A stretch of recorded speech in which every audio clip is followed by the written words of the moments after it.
We have this idea that great leaders are ambitious, that they crave power. But what if I told you one of the greatest emperors in history didn't want the job? In fact, the idea of ruling filled him with dread. He saw the throne not as a prize, but as a profound duty, a heavy burden. And that person was Marcus Aurelius. This was a man who would have been perfectly happy in a library, lost in thought. A scholar, a philosopher. But fate, well, it had a different plan. For almost 2 decades, he was shoved onto the throne and forced to navigate the Roman Empire through a relentless storm of war, plague, and betrayal. So the real question is, how on earth did he do it without completely falling apart? Well, the secret was his mindset. You can think of it as a mental operating system.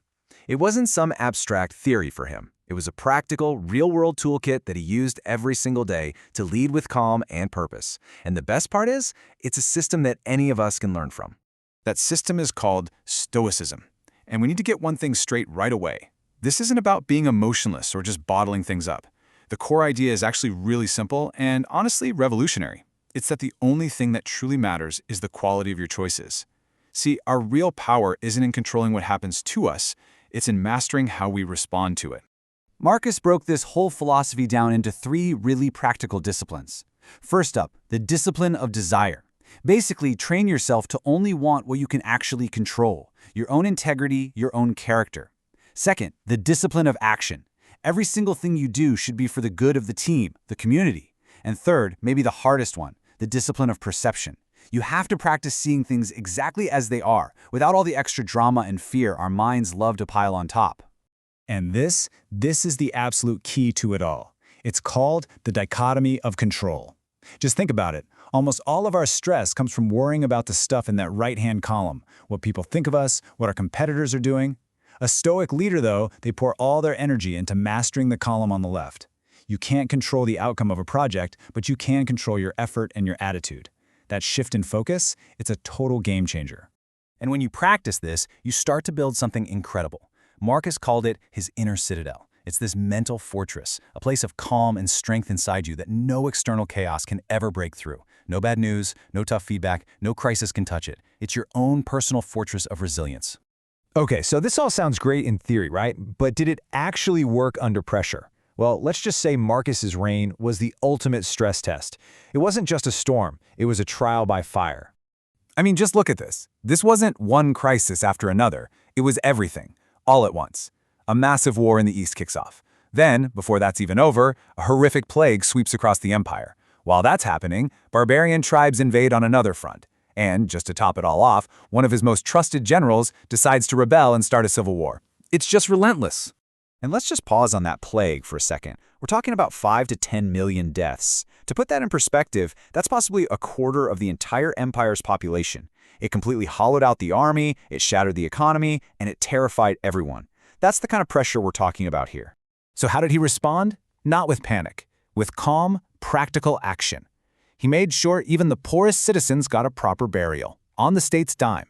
He kept the government and the courts running, projecting stability when everything felt like chaos. And when the army was on the brink of collapse, he made the tough and pretty radical call to recruit gladiators and slaves to defend the borders. But all this fighting, all this crisis management, it created another huge problem. The treasury was completely empty. Now, the easy move would be to just raise taxes, but Marcus knew that would crush a population that was already suffering immensely. So what do you do when you're caught in a trap like that? He did something nobody expected. He held a giant public auction, but he wasn't selling off state land. He was selling his own family stuff, the imperial jewels, the priceless art, the golden furniture, all of it. He literally sold his own luxury possessions to fund the state, proving that he actually believed what he wrote, that these things were meaningless compared to the good of the people. And then came the ultimate test. His best general, Avidius Cassius, stabbed him in the back and declared himself emperor. Now, the standard Roman response was brutal and swift. Kill the traitor and kill his entire family so they can't seek revenge later. But Marcus refused. When Cassius was killed by his own soldiers, Marcus was actually sad that he'd lost the chance to forgive him face to face. He then went out of his way to protect the traitor's family. It was unheard of. So Marcus proved, again and again, that a leader can control their own character even in the worst of times. But his story also has this really powerful, kind of tragic, cautionary tale about the limits of a leader's influence. See, for about 100 years before Marcus, Rome had this genius system. Emperors didn't pass the throne to their biological sons. Instead, they would find the most capable, most virtuous man in the empire, adopt him, and train him to be the next leader. It was a system based on merit, not blood, and Marcus himself was the final product of this incredible tradition. But Marcus had something the previous 4 emperors didn't, a biological son who survived to adulthood. His name was Commodus. And in what is probably the most debated decision of his life, Marcus broke that century-long successful tradition and named his own kid his heir.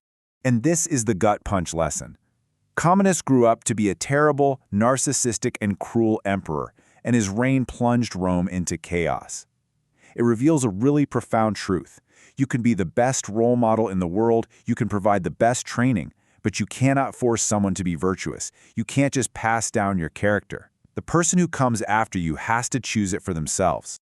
Okay, so what does all of this story from almost 2,000 years ago, mean for us right now? In our jobs, in our lives, how can we use this emperor's philosophy to build our own inner citadel? Well, it really comes down to these 4 virtues. Think of this as his daily checklist. Wisdom, the ability to see things clearly for what they really are. Justice, always acting fairly and for the good of the whole team. Courage, facing down difficulty without giving up. And temperance, practicing self-control, mastering your own ego. These aren't just old-fashioned words. They are a timeless blueprint for leading well. And if you take only one thing away from all of this, let it be this quote. This is the source of his strength, the core of his resilience. True power isn't external. It's not about bending the world to your will. It's about mastering your own mind so you can deal with the world as it truly is. Realize this, and you will find strength. So I'll leave you with a challenge, straight from his philosophy. Think about the biggest obstacle you're facing right now. That tough project, that difficult team member, that uncertain future. Now, what if that problem isn't an obstacle in your way? What if that problem is the way? What if it's the perfect opportunity for you to practice wisdom, justice, courage, and temperance?